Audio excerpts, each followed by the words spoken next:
Hello everyone, a great welcome to my channel. I am Poonam Dua और आज हम करने जा रहे हैं रविंद्रनाथ टैगोर जी की लिखी हुई एक बहुत ही खूबसूरत कहानी, द लॉस्ट जूल्स। मोनिहारा इस नाम से उन्होंने ये कहानी लिखी थी। बहुत ही अच्छी कहानी है। ह्यूमन नेचर को दिखाती है, कैसा हमें होना चाहिए, कैसा हमें नहीं होना चाहिए। ये सीख हम इस कहानी से ले सकते हैं। Rabindranath Tagore was a very glorified writer जिन्होंने इंडिया को ग्लोरीफाई किया by winning the first Nobel prize. ना सिर्फ वो फर्स्ट इंडियन थे नोबेल प्राइज जीतने वाले, बल्कि he was the first Asian also. He won it for Gitanjali in 1913। तो आइए जानते हैं इनकी एक बहुत ही प्यारी सी स्टोरी। JFWCE से रिलेटेड अगर आप लोग पीडीएफ चाहते हैं तो these PDFs are available as of now, और बाकी सब टॉपिक्स की, एसेस की और पोइट्री की उनकी पीडीएफ भी ऐड हो जाएंगी स्लोली एंड स्टेडीली। 23 पेजेस की पीडीएफ है जिसमें नॉवेल्स की समरी और उनका थीम बताया गया, अच्छे से सभी कैरेक्टर्स को समझाया गया है। नॉवेल्स के एमसीक्यू हैं, उसके बाद हर नॉवेल के अप्रॉक्सीमेटली 15 to 20 एमसीक्यूज हैं डिटेल में। हम फ्यूचर में भी एमसीक्यूज की सेपरेट प्रैक्टिस करते रहेंगे on the Telegram group. JFWCE की ही शॉर्ट स्टोरीज हैं 17 पेजेस की, उन्हीं शॉर्ट स्टोरीज के एमसीक्यूज हैं 20 पेजेस के। इसके अलावा AC बॉब की हिस्ट्री ऑफ इंग्लिश लैंग्वेज है, समरी है 36 पेजेस की, and origins of English language summary 94 pages. इन्हीं सब के वीडियो प्लेलिस्ट भी अवेलेबल हैं। प्लेलिस्ट का भी लिंक मैं आपको देने वाली हूँ। ग्रामर कॉम्पिटिटिव एग्जाम्स के लिए जो भी आता है आपके एग्जाम्स में, active passive and direct indirect speech and integrated grammar, उनसे रिलेटेड भी एक पीडीएफ है 40 पेजेस की। तो ये सभी पीडीएफ्स आपके लिए बहुत इंपॉर्टेंट होंगी। In future we will add essays and poetry too. ये एक लिंक है जो मैं आपको डिस्क्रिप्शन में भी प्रोवाइड करूंगी, इसके थ्रू आप इंक्वायर कर सकते हैं कि किस तरीके से आप पीडीएफ ग्रैब कर पाएंगे। आई सजेस्ट कि आप में से जो भी इस एग्जाम की प्रिपरेशन कर रहा है, मेरे इस टेलीग्राम चैनल को भी ज्वाइन कर लीजिए। You will get huge help here about your preparation and syllabus and other tips and tricks. So, The Lost Jewels. This is the story we are going to cover today. इस story में theme है equality की, equality के साथ साथ materialism की। जब ये स्टोरी लिखी गई होगी उस टाइम पीरियड को अपने आप में तो मॉडर्न टाइम ही माना जाता होगा ना। आजकल के टाइम को हम लोग मॉडर्न टाइम मानते हैं, और जब देखते हैं कि बैक इन 1920s 1930s आज़ादी भी नहीं मिली थी, कैसा पिछड़ा हुआ टाइम रहा होगा उस टाइम पर।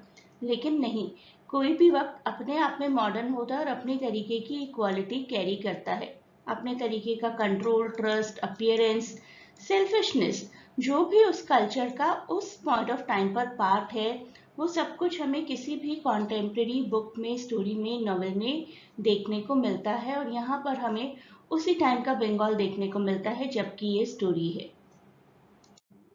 ये स्टोरी अपने आप में एक फ्रेम नैरेटिव है। मे बी आपको एमसीक्यू आ सकता है कि what is the kind of narration in the story, तो you will go for the answer frame narrative और story within a story. जब भी किसी स्टोरी में कोई कैरेक्टर कोई और स्टोरी बताता है तो it becomes a frame narrative. अगर आपने एस.टी. कॉलरिज की पोइट्री पढ़ी है, राइम ऑफ एंशिएंट मैरिनर, तो पहले एक सेलर है, एक मैरिनर है जो अपनी फर्दर स्टोरी बताता है, तो we will call it to be a frame narrative. तो स्टोरी फ्रेम नैरेटिव है। शुरुआत होती है एक मर्चेंट के नरेशन के साथ, और उसके बाद मर्चेंट का नरेशन कन्वर्ट हो जाता है into a story told to this merchant by a school master. Story पढ़ने के बाद हमें ऐसा भी रियलाइज हो सकता है, या पढ़ना शुरू करते हुए ऐसा रियलाइज हो सकता है कि Tagore is talking about the theme of equality. लेकिन इक्वालिटी से भी ज्यादा यहाँ पर मटेरियलिज्म हमें दिखाया गया है। There seems to be a huge equality in a person's marriage, जिनका नाम है भूषण सहाय।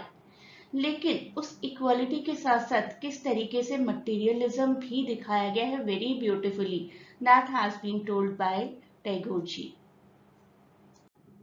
आइए टैगोर जी को जानते हैं थोड़ा सा। Born 1861 and died 1941, Bengali poet रहे हैं, बहुत ही popular not only for literature but music, painting, art, so many other things. I also told you in the beginning कि he is the first non-European to win Nobel Prize. कितनी prestigious बात रही होगी हम Indians के लिए उस वक्त. The highest education is the which does not merely give us information but makes our life in harmony with all existence. देखिए कितनी खूबसूरत कोट है इनकी कि सबसे बड़ी एजुकेशन यही है कि हम किसी को नुकसान नहीं पहुंचा रहे. अप्रॉक्सीमेटली उन्होंने 2230 सॉन्ग्स लिखे हैं, 2230 approximately. Only person in history to author national anthems of two nations, India and Bangladesh, and lyric and music for the original song of Sri Lanka's national anthem were also the work of Tagore. तो टैगोर जी बिल्कुल एक versatile talented personality रहे हैं. Whenever you will read anything written by him, be it a short story, be it a novel, you will find that you have reached to that culture which he is trying to show. Mostly Bengali culture ही होता था. इनकी stories पढ़ेंगे तो आपको बंगाल से प्यार हो जाएगा. एक पुरानी बंगाली मूवी मोनिहारा से मैंने कुछ पिक्चर्स कलेक्ट की हैं आप लोगों को ये प्रेजेंट करने के लिए. Story the lost jewels, Rabindranath Tagore. बहुत ही प्यारी सी कहानी है. एक रिवर के घाट से शुरू होती है जहाँ पर हमारे नैरेटर बैठे हैं और उनसे मिलने एक स्कूल मास्टर आते हैं. स्कूल मास्टर अपना एक्सपीरियंस बताते हैं और अपनी साथ साथ कॉमेंट्री भी देते हैं कि what he likes, what he does not like. The story revolves around Bhushan Saha, a wealthy man जिनकी लाइफ बहुत ही मॉडर्निटी से इंस्पायर्ड है. मैरिटल डिस्कॉर्ड है उनकी लाइफ में और किस तरीके से एक ट्रैजिक लॉस होता है. कंप्लीटली ट्रैजिक स्टोरी नहीं है. इट इज आई से अ मॉरलिस्टिक स्टोरी.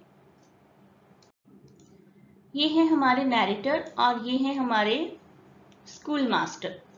नैरेटर की बोट आकर रुक गई है एक घाट पर और वहां पर एक टूटा फूटा सा घर भी है. And he encounters a dishevelled school master who seems to be living in poverty. बड़े ही पुअर लग रहे हैं स्कूल मास्टर. जैसे ही सनसेट होता है the school master having finished his evening prayer with the boatman engages the narrator in conversation. आदत हुआ करती थी पुराने टाइम पर लोगों की. आजकल तो किसी के पास घर में ही किसी से बात करने का टाइम नहीं है. But back in those point of times the people used to talk to even those who were not acquaintances. मजा आता था सबको बातें करने में. It was a good time pass. तो school master just like that हमारे इस नैरेटर के साथ आकर बैठते हैं और बातें करना शुरू करते हैं. और नैरेटर भी हमें शुरुआत में स्कूल मास्टर के बारे में बताते हैं कि ऐसा लगता है उन्हें इवनिंग प्रेयर से ज़्यादा इवनिंग फूड की ज़रूरत थी. राइट. तो सब कुछ बताते हैं अपने बारे में भी और स्कूल मास्टर के बारे में भी. और उसके बाद सारा नरेशन स्कूल मास्टर की तरफ से ही है. तो स्कूल मास्टर हमें कहानी बतानी शुरू करते हैं अपनी अबाउट अ पर्सन जिनका नाम था भूषण साहा या फनी भूषण. इस नाम से भी एड्रेस किया गया. फनी भूषण साहा, ये याद रख लीजिए आप. फनी भूषण या Bhushan Saha, protagonist of school masters tale. एक मॉडर्न मैन था जिनकी प्रोग्रेसिव थॉट ये कि वाइफ को बिल्कुल इक्वालिटी देनी है शादी में. और दैट वाज द रीजन कि he became a timid person. ये स्कूल मास्टर के व्यू पॉइंट से कि he became a timid person by giving equality to everyone. ना तो बिजनेस में बहुत ज्यादा प्रोग्रेस कर पाए, ना ही उनकी शादी बहुत अच्छी रही. उनकी वाइफ का नाम मनी. बहुत ब्यूटीफुल थी और completely self sufficient, indifferent to her husband. क्योंकि हस्बैंड बिना मांगे उनकी हर डिमांड पूरी कर दिया करते थे. साड़ियां, गहने, wealth, everything.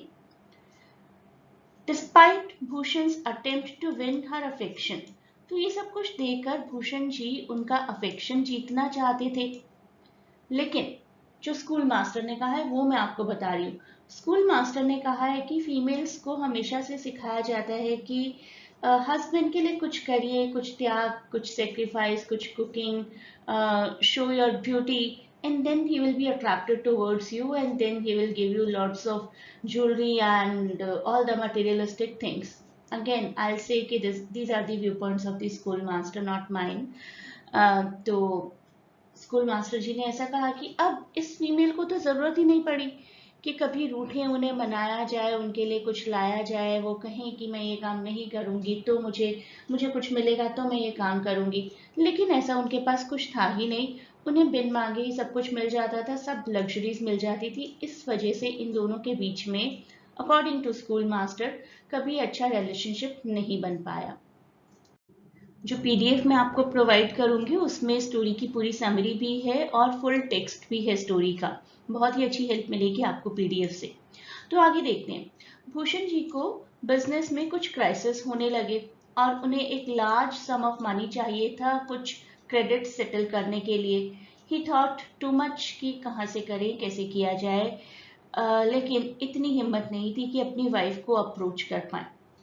Instead of approaching his wife directly for her jewelry, which he could use as collateral, Bhushan tried to raise the money through other means. His reluctance to confront money and his modern sensibilities led him to seek solutions elsewhere, including going to Calcutta. एक बार वो अपनी wife को बताते भी हैं कि आजकल business में बहुत लॉस चल रहा है and I need some money, और उनसे पूछते भी हैं डायरेक्टली कि तुम्हारे सब गहने कहाँ रखें। And this is her expression. उन्हें एकदम से समझ आ जाता है कि मुझसे मेरे गहने मांगे जा रहे हैं। कोई डायरेक्ट कम्युनिकेशन नहीं होता कि तुम्हारे गहने मुझे चाहिए या मुझे दे दो। No, nothing like that. He was trying to be very very sophisticated कि वाइफ के गहने थोड़े ना इस्तेमाल करेंगे बिजनेस के लिए। And she is also worried immediately, और उन्हें चिंता लग जाती है कि अब अपने गहने कैसे बचाए जाए। देखिए कितना मटेरियलिज्म आ चुका है कि शी इज नॉट थिंकिंग कि हस्बैंड का बिजनेस बचाना है, but she is more worried about her jewellery, क्योंकि शायद जो अफेक्शन शुरुआत से होना चाहिए था इस रिलेशनशिप में, समहाउ वो नहीं है। देखिए कैसे मॉडर्न टेलीविजन के वैम्प्स के जैसे, विलेंस के जैसे इन दोनों की शक्लें हैं एट प्रेजेंट। देखकर ही लग रहा है ना कि कुछ कनिंग स्कीमिंग प्लॉट किया जा रहा है, and somebody suggesting the same way also. Yes, ये एक रिलेटिव है मोधु। Meanwhile, Mani, influenced by her relative Modhu, who hoped to gain from her predicament. मोधु को लगा कि ये ज्वेलरी मुझे दिखाएगी और मुझे बताएगी या मुझे छुपाने को बोलेगी, समथिंग लाइक दैट, मेरे हाथ भी कुछ अमाउंट ऑफ ज्वेलरी आ जाएगा। Right. मोधु hoped to gain from her predicament, decided to take her jewels and leave for her father's house. तो मोधु ने तो सजेस्ट ही किया सारी ज्वेलरी उठा लो और अपने पापा के घर चले जाओ। Mani was deeply attached to her jewelry and feared it would be wasted if used to save Bhushan's failing business. तो मनी तो पहले ही जानती थी उन्हें बस एक और चिंगारी की जरूरत थी उस आग में। तो उनका ये डाउट कंफर्म हो गया कि मैंने ये ज्वेलरी अपने हस्बैंड को दे दी तो this jewellery will be lost, the lost jewels it will become. On a rainy night, she left with Modhu, carrying her jewels and headed towards her father's home. एक काम उन्होंने किया था कि ज्वेलरी को किसी बॉक्स में नहीं रखा। हर ज्वेलरी जिस भी तरीके से वो पहन सकती थी, जितने कंगन वो पहन सकती थी, जितने हार वो पहन सकती थी, वो सिर्फ पहन कर चलेगी सारी ज्वेलरी को, instead of keeping it in a box. उनको शायद मोधु पर भी यकीन नहीं था कि बॉक्स मेरे पास हुआ तो मुझसे एकदम से छीन लिया जा सकता है बीच नदी में, लेकिन सारी ज्वेलरी मेरी बॉडी पर होगी तब कोई कैसे इस ज्वेलरी को लेकर जाएगा। तो अ लेडी जो अपने हस्बैंड को नहीं पहचान पाई, लेकिन एक अपरिचित आदमी को, नॉट अपरिचित बट एक डिस्टेंट रिलेटिव को अच्छे से पहचान रही हैं। Bhushan, unaware of her departure, eventually managed to secure the loan he needed and returned home. Bhushan ji Calcutta चले गए थे और वहां से कुछ अरेंजमेंट करके घर वापस आ गए हैं। देखिए इस तरीके से मोनी ने अपनी सारी ज्वेलरी खुद ही पहनी थी। तो भूषण जी जब वापस आते हैं तो देखते हैं कि वाइफ नहीं है और ज्वेलरी भी नहीं है। And he is able to make a conclusion कि चले गए होंगे अपने पापा के पास। The absence of money and the unexplained loss of jewellery led to a frantic search. फिर वापस ही नहीं आती है कुछ दिन तो सर्च की जाती है, लेकिन अनट्रेसेबल रहती हैं वो। Bhushan is devastated by the loss, spent his nights in restless anticipation, hoping for a sign कि कुछ तो मुझे कहीं से क्लू मिलेगा कि मेरी वाइफ कहाँ चली गई आखिर। कृष्ण जन्माष्टमी का एक फेस्टिवल चल रहा था एक एक बार और भूषण जी को एक हॉन्टिंग गॉथिक एक्सपीरियंस होता है, विजन होता है। As he sits in the darkened house, घर में अकेले बैठे उन्हें ऑर्नामेंट्स के खनकने की आवाजें आती हैं और एक स्केलेटन भी दिखाई देते। देखिए ये स्केलेटन का हाथ है जिसके हाथ में बहुत से कंगन बैंगल्स हैं। The ghostly figure beckons him to follow it, overcome by a mix of fear and hope. Bhushan ji को कोई उम्मीद होती है कि कहीं ना कहीं मुझे मेरी वाइफ तक जाने का क्लू मिल रहा है। Bhushan follows the skeleton to the river bank. नदी के किनारे तक जाते हैं, जैसे ही पानी तक पहुंचते हैं he slips. Although he was a good swimmer, लेकिन somehow he drowns, plunging into the river in a final desperate attempt to retrieve what was lost. वो तो तलाश में आए थे अपनी वाइफ की और उन गहनों की, लेकिन उस तलाश में खुद को ही खो बैठते हैं। तो ये स्टोरी यहीं पर फिनिश हो जाती है। स्कूल मास्टर जी ये स्टोरी डिलीवर कर रहे थे अपने गांव के एक इंसान की। After finishing the story, the schoolmaster explains that he does not believe in the supernatural elements of the tale. क्या सच में कोई भूत आया होगा, कोई घोस्ट आया होगा? He implies that the events might have been influenced by his own experiences or fantasies. लोगों में धीरे धीरे एक के बाद एक र्यूमर बढ़ती चली जाती है, तो ऐसे ऐसे करके स्टोरी बन गई होगी। He also reveals that he guessed the narrator's identity based on his reactions and inquires about his wife's name. तो नैरेटर से पूछते हैं कि अच्छा बताइए कि आपका नाम क्या है और आप कहाँ से आए हैं। नैरेटर कहते हैं कि मेरा नाम ही भूषण साहा है। और उनकी वाइफ का नाम पूछा जाता है तो कहते हैं मेरी वाइफ का नाम है नित्य काली। नित्य काली का मैं सिग्निफिकेंस आपको बताऊंगी अभी, और यहीं पर ये टेल एंड हो जाती है और एक गॉथिक एलिमेंट के साथ, एक घोस्टली या सुपरनैचुरल एलिमेंट्स के साथ ओपन एंड कर दिया जाता है स्टोरी का, और हम रीडर्स को भी सोचने पर मजबूर कर दिया जाता है कि क्या हुआ होगा, क्या सच है और क्या झूठ है। एक क्लिफ हैंगर जैसा एंड दिया है हमें रविंद्रनाथ टैगोर जी ने, जिससे कि दर्शक जो मूवी को देख रहे हैं या फिर रीडर्स जो पढ़ रहे हैं कहानी को, वो बिल्कुल शॉक्ड रह जाते हैं। But sort of common interpretation is कि उनकी वाइफ को उन्होंने नित्य काली कहकर रिप्रेजेंट किया। Nitya Kali in mythology is considered to be the embodiment of endless time, कि उनकी वाइफ एंडलेस टाइम में कन्वर्ट हो गई और उन्हें भी अपने साथ ले गई। कुछ कैरेक्टर्स को अच्छे से जानिए। भूषण साहा हमें प्रोटैगनिस्ट की तरह दिखाए गए, फनी भूषण भी नाम दिखाया गया है। फाइनेंशियल क्राइसिस, पर्सनल क्राइसिस दोनों हैं उनकी लाइफ में। थोड़े मॉडर्न पर्सन हैं और उन्हें नहीं आता कि किस तरीके से पर्सनल इश्यूज को डायरेक्टली कन्फ्रंट किया जाए। His attempts to solve problems through external means rather than seeking help from his wife contribute to his downfall. तो जैसे ट्रैजिक प्लेस में हर हीरो का एक डाउनफॉल होता है ना, जिसको हम हमर्शिया कहते हैं, तो उनका हमर्शिया यही है कि he is not able to confront people directly, इसी वजह से उनका एक ट्रैजिक एंड होता है। मनी को बहुत ही डिटैच्ड दिखाया गया है, बहुत self sufficient. She is more concerned with her jewels and personal wealth than her marital relationship. उनका डिसीजन जो कि उन्हें कहता है कि ज्वेलरी लेकर यहाँ से चले जाओ rather than supporting Bhushan in his financial troubles, उनका ये डिसीजन जो है ये कपल की प्रॉब्लम को और ज्यादा हाईलाइट करता है और सेंट्रल कॉन्फ्लिक्ट जो है स्टोरी में उसी को लाइमलाइट में लेकर आता है। मोधु तो इस दुनिया के उन लोगों को रिप्रेजेंट करते हैं जो किसी और के दुख में अपनी खुशी ढूंढना जानते हैं, परेशानी में अपनी खुशी ढूंढना जानते हैं, किस तरीके से अपने आप को बेनिफिट किया जाए because of the conflict of two people. He is that kind of person.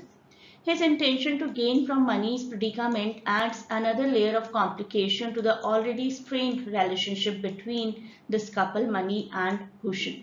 तो उनकी जो प्रेजेंस है इस पूरी स्टोरी में, that explores the theme of exploitation and self interest. किस तरीके के लोग होते हैं जो सिर्फ अपने ही बारे में सोचते हैं। शायद मनी को अच्छे से गाइड किया जाता और बोला जाता कि you should help your husband, तो स्टोरी कुछ और होती, लेकिन टैगोर जी वो स्टोरी दिखाना ही नहीं चाहते थे ना, हमें तो ऐसी एक रियलिटी दिखाना चाहते थे टैगोर जी। एक कैरेक्टर है स्कूल मास्टर जो कि स्टोरी नरेट करते हैं और नरेशन के साथ साथ अपनी कमेंट्री भी प्रोवाइड करते हैं।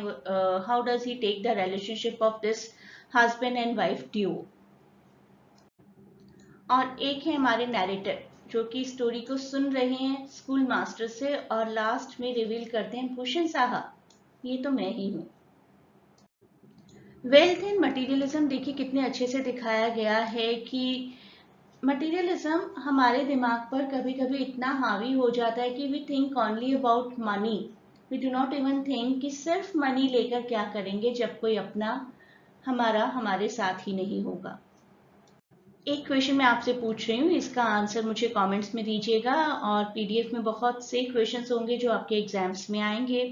What does Funny Bhushan see after his wife's disappearance? Vision of wealth, ghostly figure claiming to be money, a stranger in the mansion, or his business in ruins? Please just tell me A, B, C or D in comments. This is the Telegram link, जो आप join करेंगे तो आपको काफ़ी studies में help मिल जाएगी यहाँ से। इसको ज्वाइन करिए and you will really find it beneficial. A great good luck for your preparation and for the exam.